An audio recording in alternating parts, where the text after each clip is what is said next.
Sangbande kaole no jugun.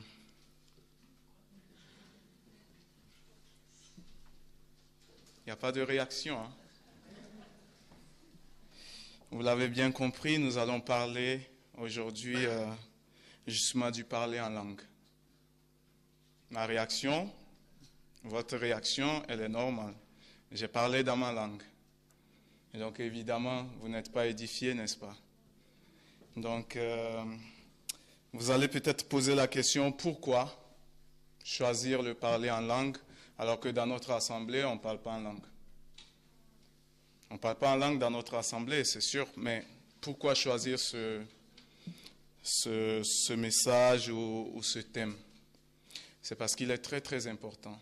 C'est parce que la Bible en parle et c'est parce que aussi il y a beaucoup de séduction derrière, n'est-ce pas, ce sujet du parler en langue. Beaucoup de séduction. Aujourd'hui, on va dire, chez nous, on ne parle pas en langue, donc ça ne sert à rien d'en parler, n'est-ce pas? Mais il peut arriver un moment où on passe par des difficultés et quelqu'un pourra nous dire, en fait, tu sais, dans notre assemblée, on a un pasteur qui est vraiment rempli de Saint-Esprit, qui parle en langue, et une fois qu'il parle en langue sur ta vie, tu seras complètement guéri. Et donc, oui, il y a beaucoup de personnes qui ont été séduites par cela. Beaucoup de personnes qui ont été séduites par les miracles ou les prétendus miracles que font, n'est-ce pas, les églises qui se réclament de parler en langue ou de faire des miracles comme cela se faisait à l'époque de l'église primitive avec les apôtres. Et je voudrais qu'on voit tout ça ce matin. On n'aura pas le temps nécessaire mais on va essayer de voir ça plus courtement dans la mesure du possible. Prenons ensemble Actes chapitre 2, vu que c'est là qu'on en parle, que la Bible en parle, même s'il y a eu le parler en langue bien avant, en Genèse 11 avec la tour de Babel, c'était le parler en langue. Acte 2, on va juste prendre quelques versets, à partir donc du verset 3. Des langues semblables à des langues de feu leur apparurent séparées les unes des autres et se posèrent sur chacun d'eux. Et ils furent tous remplis du Saint-Esprit et se mirent à parler en d'autres langues, selon que l'Esprit leur donnait de s'exprimer. Or, il y avait en séjour à Jérusalem des Juifs, hommes pieux de toutes les nations qui sont sous le ciel. Au bruit qui eut lieu, la multitude accourut, et elle fut confondue parce que chacun les entendait parler dans sa propre langue. Et j'aimerais que chacun souligne, chacun les entendait parler dans sa propre langue. Ils étaient tous dans l'étonnement et la surprise, et ils se disaient les uns aux autres, « Voici ces gens qui parlent. Ne sont-ils pas tous Galiléens? Et comment les entendons-nous dans notre propre langue, à chacun dans notre langue maternelle? » Partès, Médès, Élamites, ceux qui habitent la Mésopotamie, la Judée, la Cappadoce, le Pont, l'Asie, la Phrygie, la Pamphylie, l'Égypte, le territoire de la Libye voisine de Cyrène, et ceux qui sont venus de Rome, juifs et prosélytes, crétois et arabes. Comment les entendons-nous parler dans nos langues des merveilles de Dieu? N'est-ce pas? Et c'est là qu'on a eu le premier parler en langue après Jésus-Christ. Et après, on a eu le parler en langue aussi en Acte 8. Acte 8, verset 16. Car il n'était encore descendu sur aucun d'eux, donc c'est à Samarie que Philippe et d'autres personnes ont prêché, et donc les gens ont cru. Mais le Saint-Esprit n'était pas encore descendu sur eux. car ils n'étaient encore descendus sur aucun d'eux, ils avaient seulement été baptisés au nom du Seigneur Jésus. Alors Pierre et Jean leur imposèrent les mains et ils reçurent le Saint-Esprit. La troisième fois qu'il y a le parler en langue, on le trouve en Acte 10. Acte 10, verset 44. Comme Pierre prononçait encore ces mots, le Saint-Esprit descendit sur tous ceux qui écoutaient la parole. Tous les fidèles circoncis qui étaient venus avec Pierre furent étonnés de ce que le don du Saint-Esprit était aussi répandu sur les païens, car ils les entendaient parler en langue et glorifier Dieu. Et après, au chapitre 19, il y a aussi des disciples de Jean qui rencontrent Paul et Paul leur pose la question de quel baptême avez-vous été baptisés. Ils ont dit du baptême de Jean-Baptiste. Et donc, il leur a parlé de l'évangile et eux aussi, ils ont parlé en langue. Il y a des raisons à cela et après, il n'y a plus rien. Il n'y a plus de parler en langue nulle part d'autre. On retrouve seulement par la lettre de Paul aux Corinthiens qu'en fait, il y avait des pratiques qui se faisaient dans cette assemblée-là. Et donc, le parler en langue. La question qu'on peut se poser, c'est quoi le parler en langue? C'est quoi exactement? La Bible nous dit que c'est un don. Contrairement à ce que nous disent les églises charismatiques, la Bible nous dit que c'est un don. Acte 8, 18, c'est ce qu'on a lu, hein? Acte 8, 18. Lorsque Simon vit que le Saint-Esprit était donné par l'imposition des mains des apôtres, il leur offrit de l'argent en disant « Accordez-moi aussi ce pouvoir afin que celui à qui j'imposerai les mains reçoive le Saint-Esprit. » Mais Pierre lui dit « Que ton argent périsse avec toi puisque tu as cru que le don de Dieu s'acquérait à prix d'argent. » C'est un don, n'est-ce pas? Et en Acte 10 aussi, qu'on vient de lire, il est dit, est-ce qu'on pouvait les empêcher de se faire baptiser parce qu'ils ont reçu le même don, le don du Saint-Esprit? Et c'est aussi un signe. C'est aussi un signe. Et ça, on le trouve en 1 Corinthiens chapitre 12. 1 Corinthiens chapitre 12, verset 30. 1 Corinthiens 12, 30.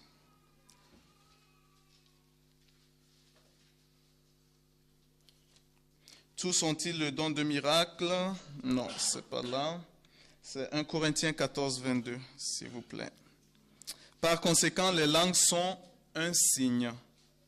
Non pour les croyants, mais pour les non-croyants. La prophétie, au contraire, est un signe. Non pour les non-croyants, mais pour les croyants. Donc, un signe. On parle de signe aussi dans l'Ancien Testament, en Genèse, dans le premier livre. Donc c'est Dieu qui fait alliance avec Noé et il dit « Je ne détruirai plus la terre, jamais, comme je l'ai détruit avec de l'eau. » Et qu'il y aura un signe, n'est-ce pas, l'arc-en-ciel, avec lequel, voilà, c'est ce signe-là que je mets entre vous et moi pour vous prouver que je ne détruirai plus la terre par de l'eau. Il y a des pays où ils n'ont jamais vu l'arc-en-ciel. Il y a des pays sur la terre où ils n'ont jamais vu l'arc-en-ciel parce qu'il ne pleut pas là-bas. Et donc forcément l'arc-en-ciel, il n'apparaît pas.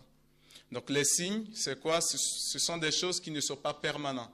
Ce ne sont pas des choses qui sont habituelles. Ce sont des choses qui arrivent de temps en temps. Et le parler en langue, c'était aussi un signe. Et la Bible dit que, on va voir en Ésaïe 28, 11, 12. Ésaïe 28, 11, 12. Eh bien, c'est par des hommes aux lèvres balbutiantes et aux langues barbares que l'Éternel parlera à ce peuple. Il lui disait, voici le repos, laissez reposer celui qui est fatigué, voici le lieu de repos, mais ils n'ont point voulu écouter. Donc c'est par les langues étrangères, des langues barbares, que je parlerai, que l'Éternel parlera à ce peuple. Et ce peuple, c'est quel peuple? c'est le peuple d'Israël, tout simplement. Donc pourquoi le parler en langue? Le parler en langue avait un but très très précis. C'était pour amener les Juifs à comprendre que le salut était aussi adressé à toutes les nations possibles. Et plusieurs versets dans l'Ancien Testament le prouvent, et dans le Nouveau Testament aussi.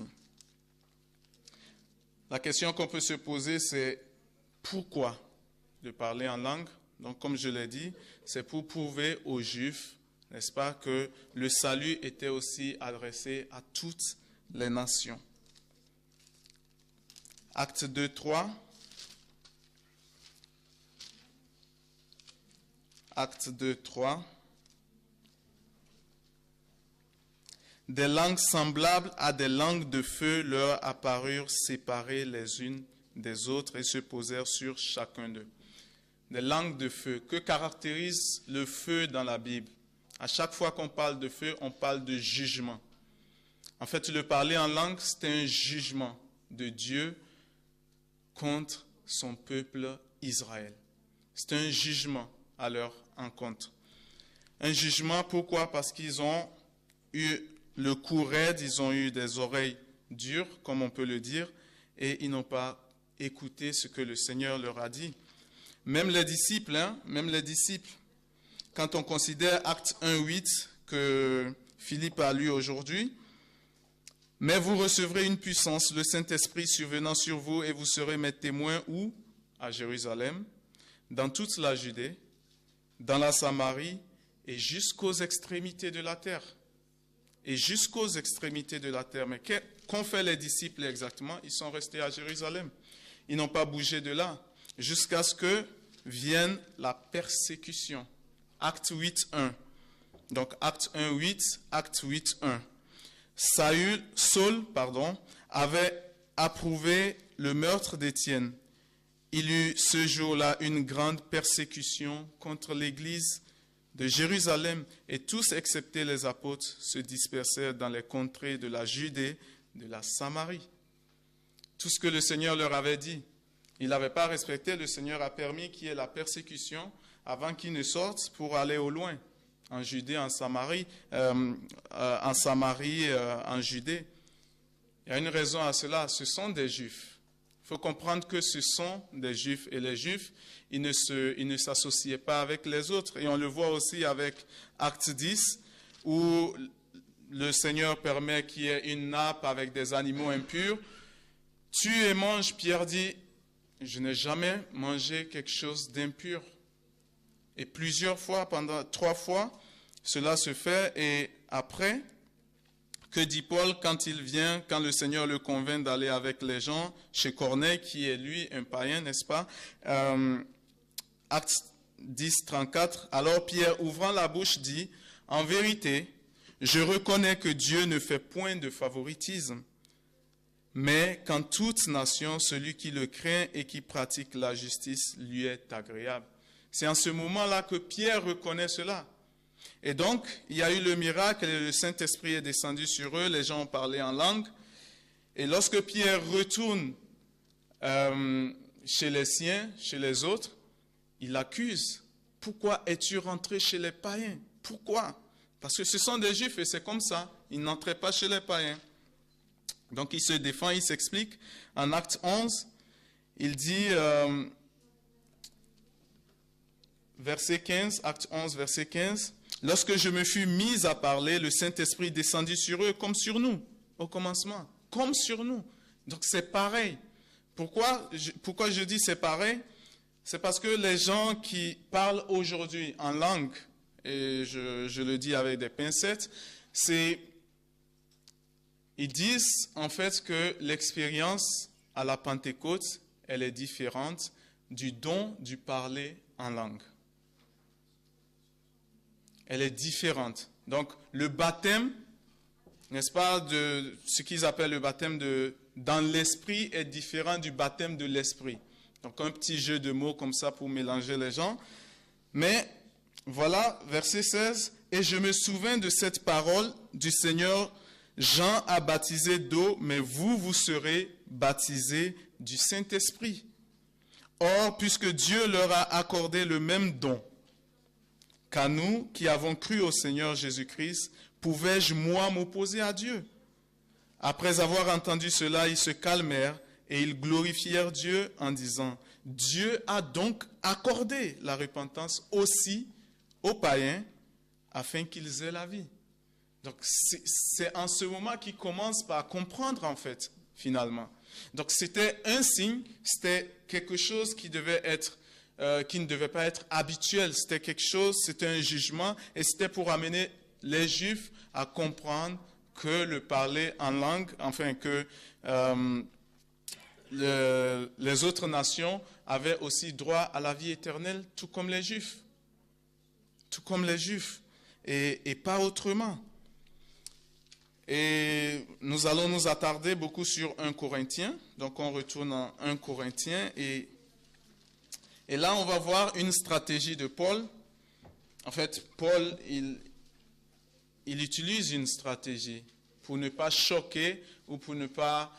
c'est comme si j'ai un problème aujourd'hui avec quelqu'un, je ne viens pas tout de suite et je dis, ben, écoute, tu m'as fait ça, et non. Il faut utiliser une stratégie pour mieux expliquer les choses, pour amener la personne à comprendre, pas pour donner tout sur un plateau, mais pour amener la personne à réfléchir et à comprendre. Donc 1 Corinthiens chapitre 12, donc Paul commence à parler pour ce qui concerne les dons spirituels. Donc encore le parler en langue, c'est un don. Tout ce qui concerne les dons spirituels, je ne veux pas, frères, que vous soyez dans l'ignorance. Vous savez que lorsque vous étiez païens, vous vous laissiez entraîner vers les idoles muettes, selon que vous étiez conduits.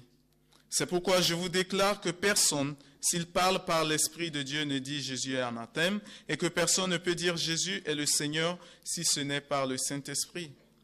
Il y a diversité de dons, mais le même Esprit, diversité de ministères, mais le même Seigneur, diversité d'opérations, mais le même Dieu qui opère en tout, qui opère tout en tous. Or, à chacun, la manifestation de l'Esprit est donnée pour l'utilité commune. Pourquoi je dis ça? Pourquoi je lis jusqu'ici et que je m'arrête là? Verset 7, or, à chacun, la manifestation de l'Esprit est donnée pour l'utilité commune. Le parler en langue, selon ce qu'il est écrit en 1 Corinthiens 14, c'est pour l'édification personnelle. Dieu donne les dons, c'est pour l'édification commune, c'est pour l'édification de l'Église, l'édification commune. En effet, à l'un est donné par l'Esprit une langue de sagesse, à un autre une parole de connaissance, selon le même Esprit, à un autre la foi par le même Esprit, à un autre le don de guérison par le même Esprit, à un autre le don d'opérer des miracles, à un autre la prophétie, à un autre le discernement des esprits, à un autre la diversité des langues, à un autre l'interprétation des langues. Un seul et même Esprit opère toutes ces choses, les distribuant à chacun en particulier comme il veut. Et encore, on revient au verset 7, c'est pour l'utilité commune, c'est pour l'édification de l'Église. Alors que quelqu'un qui parle en langue, imaginons, la semaine dernière, le dimanche dernier, on a eu le témoignage de notre frère ukrainien. S'il n'y avait pas Linda pour interpréter, qu'est-ce qu'il aurait fait exactement? Il aurait parlé, se serait réassis, et ça se serait arrêté là. On n'a rien compris, on n'a pas été édifié, peut-être seulement 2 ou 3 personnes dans cette assemblée qui auraient compris ce qu'il a dit, et ça s'arrête là. Et les autres? Et les autres?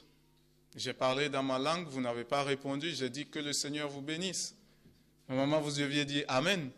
Vous n'avez pas dit Amen. C'est pour quelle raison vous n'avez pas dit Amen? Parce que vous n'avez pas entendu. Vous n'avez pas compris ce que j'ai dit. Donc, il y a une raison à tout ce que le Seigneur fait.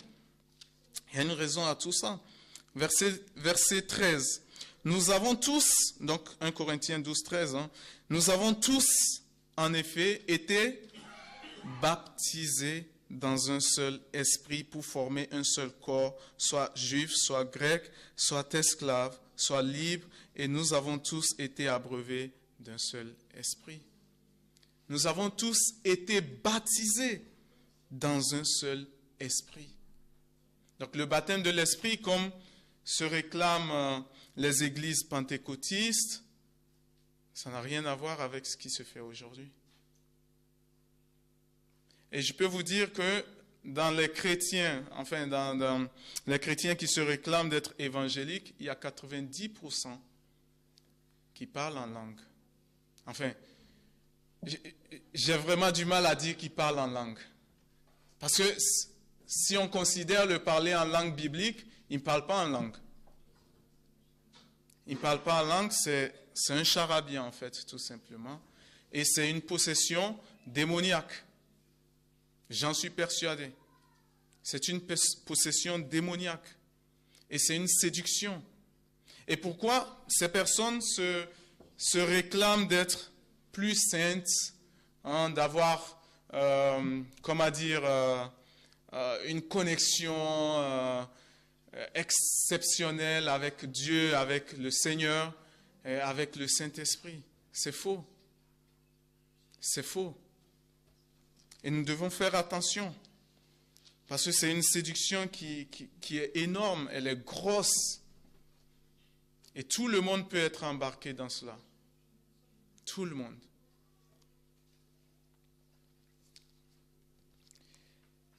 Verset 28, 27. Vous êtes le corps de Christ et vous êtes les membres, chacun pour sa part. Et Dieu a établi dans l'Église premièrement des apôtres, deuxièmement des prophètes, troisièmement des docteurs, ensuite ceux qui ont le don des miracles, puis ceux qui ont les dons de guérison, de secourir, de gouverner, de parler diverses langues. Tous sont-ils apôtres?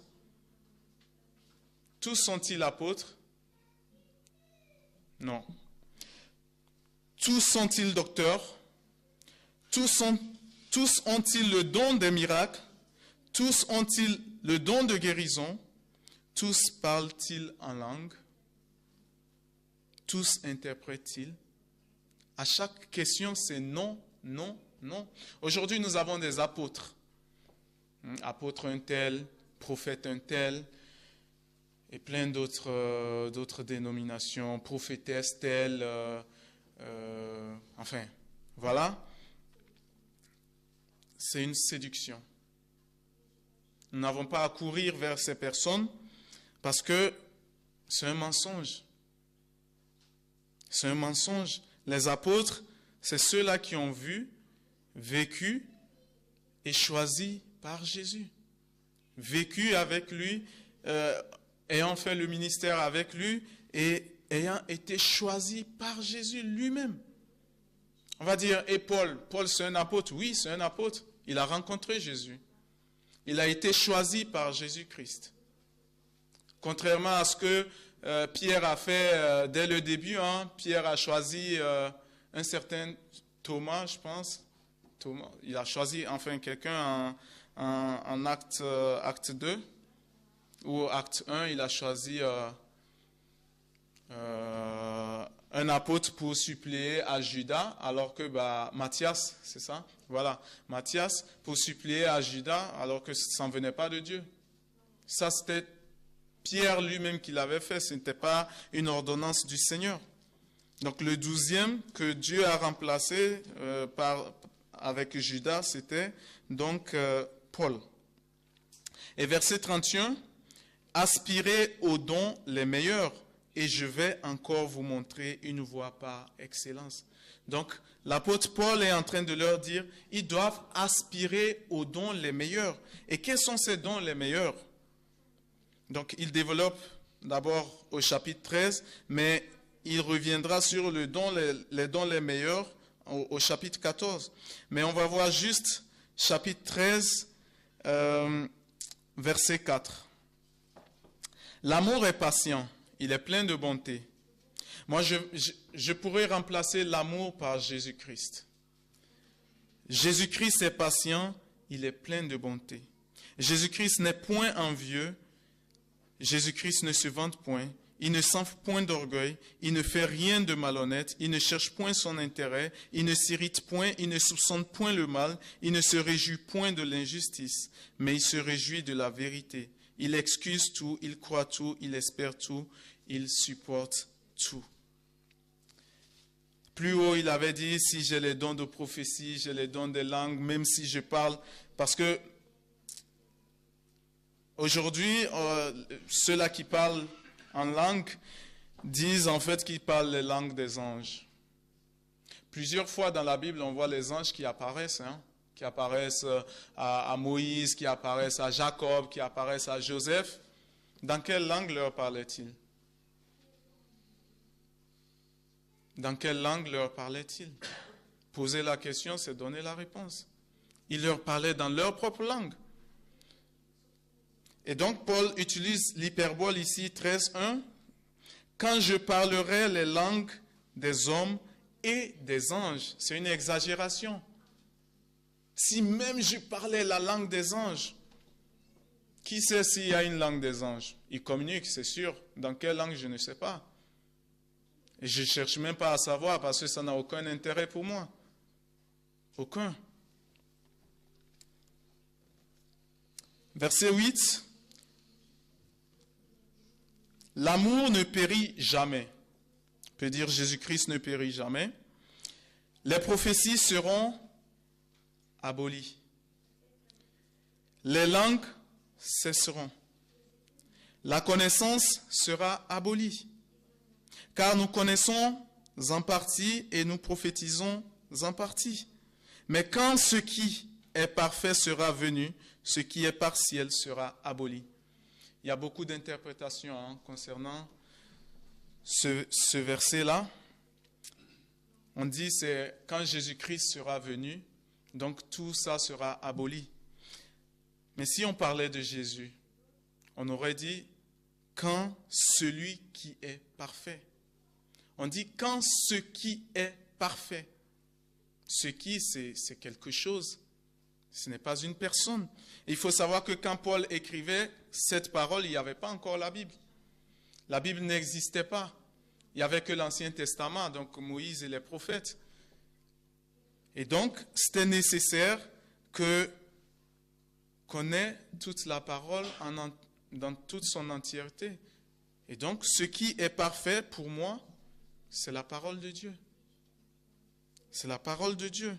Et donc, à partir de ce moment, on n'a plus besoin de langue, on n'a plus besoin de connaissance, le don de connaissance, c'était de pouvoir dire des choses ou interpréter, ou voilà. Et le don de prophétie aussi. Aujourd'hui, on n'a pas besoin de prophétie. Le prophète parlait au nom de qui?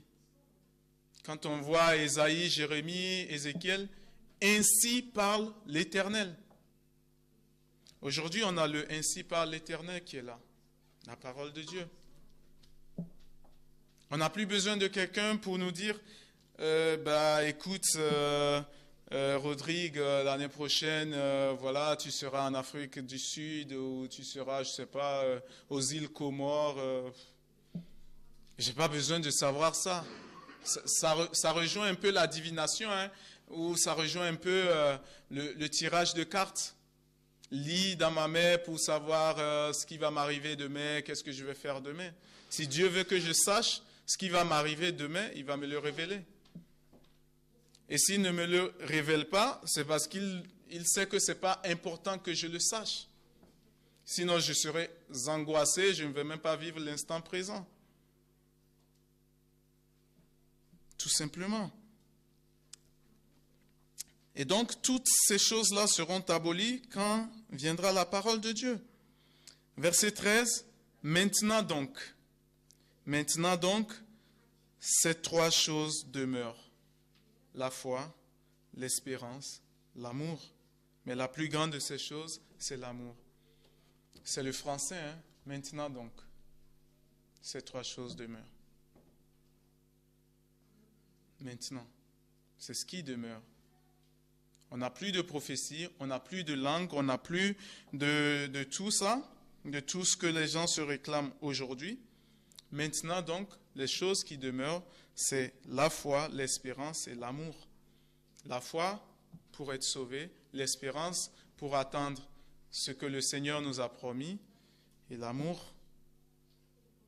Et l'amour, ça ne périt pas parce que Dieu est amour, nous dit 1 Jean. Dieu est amour, Dieu ne périt pas.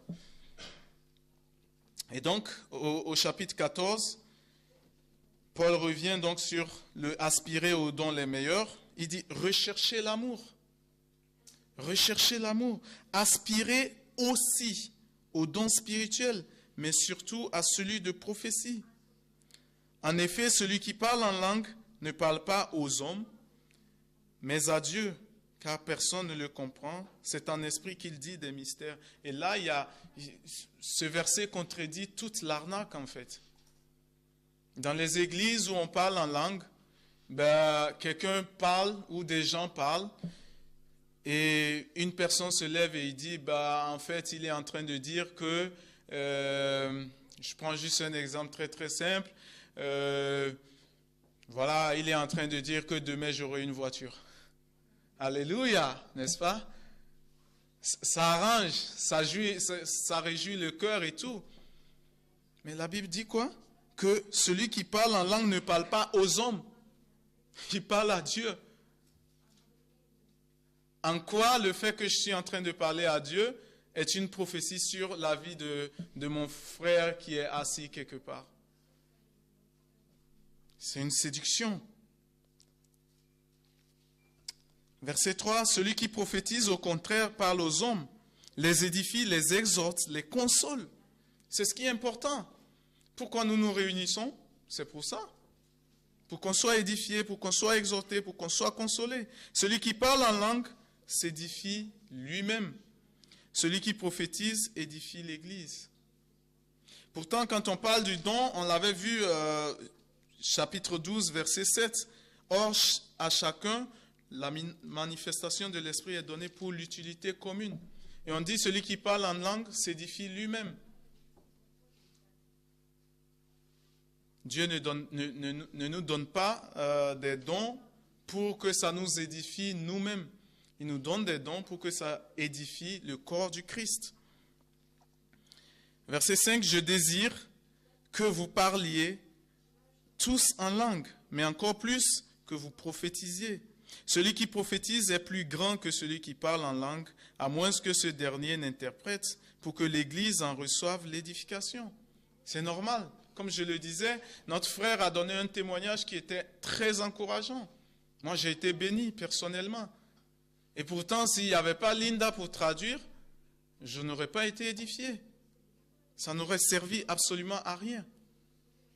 À rien. Et maintenant, frère, verset 6, de quelle utilité vous serais-je si je venais à vous en parlant en langue? Et si je ne vous parlais pas par révélation ou par connaissance, ou par prophétie ou par doctrine? Verset 9, de même, vous, si par la langue, vous ne donnez pas une parole distincte, comment saura-t-on ce que vous dites?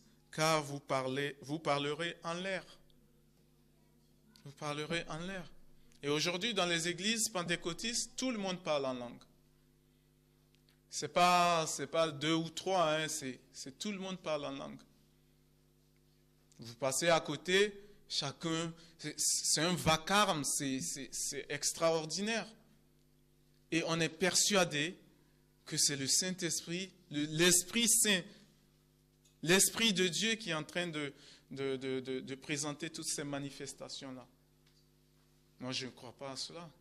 Je ne sais pas si vous croyez, mais quand vous les voyez, c'est limite rigolo, quoi. Oui.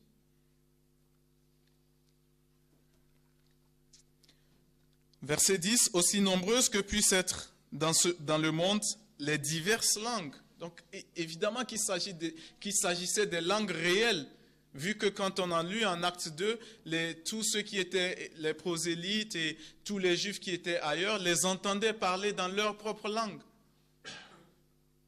Si quelqu'un parle tout de suite sa langue, ou quelqu'un parle en langue tout de suite, je ne comprendrai rien. Rien. Aussi nombreuses que puissent être dans le monde les diverses langues, il n'en est aucune qui soit sans signification. Il n'y a aucune qui soit sans signification. Ça veut dire que normalement, quand quelqu'un parle en langue, il faut qu'il y ait une signification, il faut qu'il y ait une interprétation. Si donc je ne connais pas le sens de la langue, je serai un barbare pour celui qui parle, et celui qui parle sera un barbare pour moi. De même, vous, puisque vous aspirez aux dons spirituels, que ce soit pour l'édification de l'Église, que vous cherchiez à en posséder abondamment. Pourtant, le parler en langue n'est pas pour l'édification de l'Église. Pourquoi chercher le parler en langue alors? Pourquoi le chercher? Il n'y a pas de raison à chercher le parler en langue. Il n'y a aucune raison. Parce que Paul dit que ce soit pour l'édification de l'Église que vous cherchiez à en posséder abondamment. Je peux vous dire que ceux-là qui cherchent à parler en langue aujourd'hui, c'est de l'orgueil. Rien de plus. C'est de se sentir supérieur aux autres chrétiens. Moi, j'ai une bonne relation avec le Seigneur. Moi, je suis saint. Et pourtant, c'est faux. Pourtant, c'est faux. Quand je dis il y a une grosse séduction derrière ça, c'est vraiment qu'il y a une grosse séduction. T.B. Joshua, un Nigérian, grand pasteur avec plus de 15 millions de fidèles. Les gens quittent partout. Les gens ont quitté partout dans le monde entier. Partout, je dis bien partout. Que ce soit en France, au Brésil, en Afrique, etc. Partout en Asie, les gens ont quitté leur pays pour aller chez T.B. Joshua. Pourquoi? Parce qu'il faisait des miracles. Parce qu'il guérissait. Il guérissait les gens et surtout il se faisait de l'argent. Une bouteille d'eau comme ça, 200 €. Il donnait des enfants aux femmes stériles. Comment? Je ne sais pas, mais c'est clair que c'est de la magie. Il est mort, je ne sais plus, en 2000, je ne sais plus. Mais bon, il est mort il n'y a pas longtemps. Et 2 ans après, il y a un documentaire qui est sorti sur lui, les témoignages des gens. C'était un escroc, c'était un affabulateur, c'était un agent de Satan, tout simplement. Tout simplement. Et pourtant, des millions de personnes ont quitté leur domicile pour aller à la recherche de quoi? Des guérisons. À la recherche de quoi? Du bonheur. À la recherche des enfants. À la recherche du mariage. À la recherche de l'argent. D'une stabilité financière. La Bible dit quoi? Recherchez premièrement le royaume des cieux et sa justice. Et tout le reste vous sera donné par-dessus tout. Par qui? Par le Seigneur lui-même. Il va créer les circonstances dans nos vies. On n'a pas besoin d'aller voir quelqu'un pour qu'il impose des mains sur nous pour quoi que ce soit. Personne.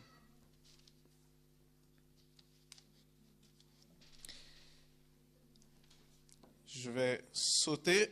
Je vais au verset 17. Même 16 d'abord. Autrement, si tu rends grâce par l'Esprit, comment celui qui est dans les rangs des simples auditeurs répondra-t-il Amen à ton action de grâce, puisqu'il ne sait pas ce que tu dis? Tu rends, il est vrai, d'excellentes actions de grâce, mais l'autre n'est pas édifié.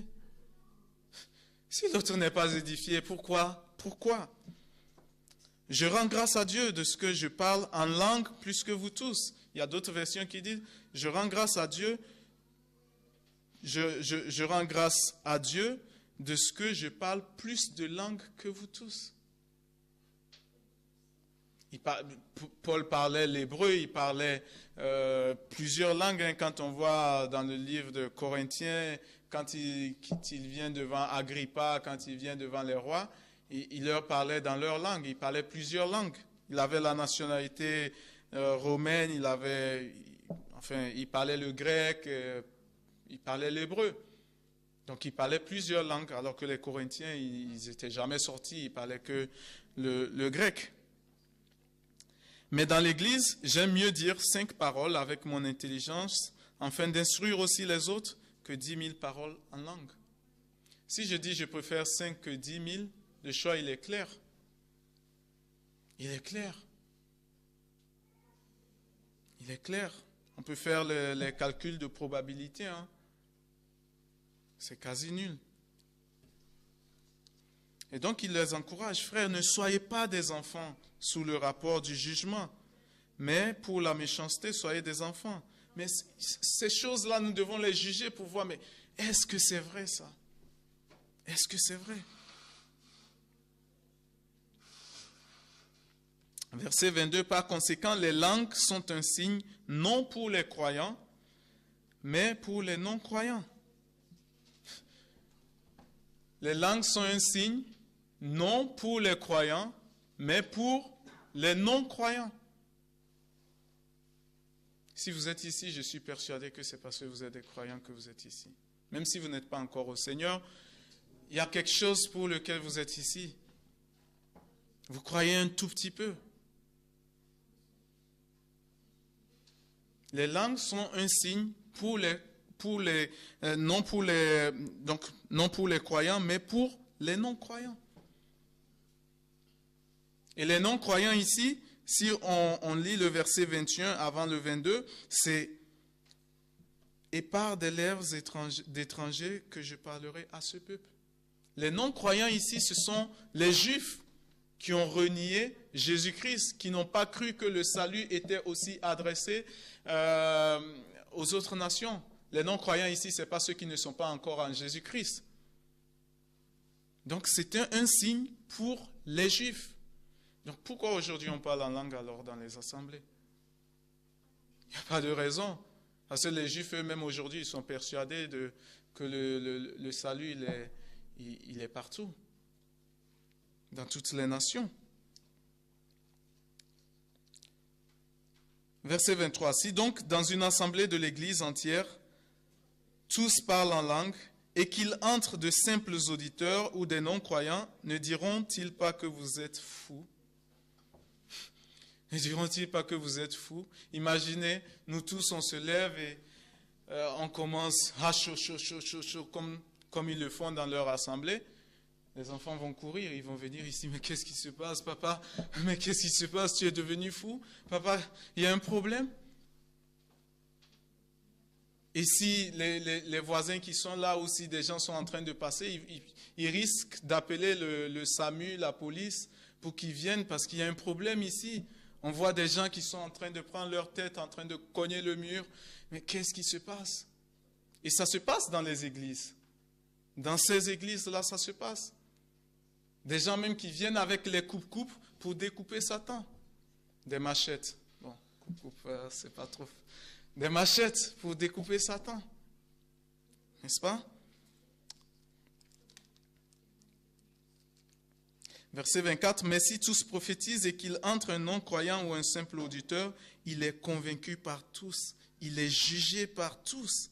Les secrets de son cœur sont dévoilés de telle sorte que tombant sur sa face, il adorera Dieu et publiera que Dieu est réellement au milieu de vous. Et c'est ça l'objectif.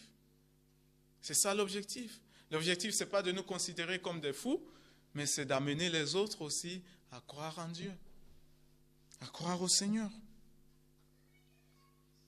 La fin du verset 26, que tout se fasse pour l'édification. Donc, tout se fasse pour l'édification. En est-il qui parle en langue que 2 ou 3 au plus parlent, chacun à son tour, et que quelqu'un interprète. S'il n'y a point d'interprète, qu'on se taise dans l'Église et qu'on parle à soi-même et à Dieu. Donc voilà. Et pour ce qui est des prophètes, que 2 ou 3 parlent et que les autres jugent. Et dans ces églises-là, quand le prophète parle, il n'y a pas de... On va pas réfléchir, on ne va pas juger. Hein, non, c'est parole de Dieu. C'est parole de Dieu. Je connais une fille en Côte d'Ivoire à qui un prétendu prophète a dit en fait qu'elle allait épouser un jeune homme de leur assemblée. Aujourd'hui, ils ne sont pas ensemble. Le jeune homme, il a déjà marié quelqu'un d'autre. Et pourtant, ils sont restés ensemble contre vents et marées parce que le prophète avait dit que. Le prophète avait dit que. Il faut qu'on juge. C'est ça, c'est ce qui est dit. Et aujourd'hui, on n'a pas besoin de prophètes. Donc à cette époque, oui, il y en avait besoin parce que voilà, il fallait donc que il y avait beaucoup de choses qui ne se savaient pas et c'était normal qu'il y ait encore des gens qui peuvent parler de la part de Dieu, mais ce n'était plus comme dans l'Ancien Testament. Là, il fallait juger parce que dorénavant, tout le monde avait le Saint-Esprit et tout le monde pouvait juger. Et donc, pour conclure, on peut lire Colossiens 2.10. Colossiens 2.10. Colossiens 2.10. Vous avez tout pleinement en lui, qui est le chef de toute domination et de toute autorité. Nous avons tout pleinement en Jésus-Christ. Et nous n'avons pas besoin d'une expérience supplémentaire pour être persuadés que voilà, nous sommes dans les petits papiers de notre Seigneur. 2 Corinthiens 2, 14, 17, avec lequel je termine. Grâce soit rendue à Dieu qui nous a fait toujours triompher en Christ et qui répand par nous en tout lieu l'odeur de sa connaissance. Nous sommes en effet pour Dieu le parfum de Christ parmi ceux qui sont sauvés et parmi ceux qui périssent. Aux uns, une odeur de mort donnant la mort, aux autres, une odeur de vie donnant la vie. Et qui est suffisant pour ces choses? Car nous ne falsifions point la parole de Dieu comme font plusieurs. Déjà à cette époque, il y avait plusieurs qui falsifiaient la parole de Dieu. Car nous ne falsifions point la parole de Dieu comme font plusieurs, mais c'est avec sincérité, mais c'est de la part de Dieu que nous parlons en Christ devant Dieu.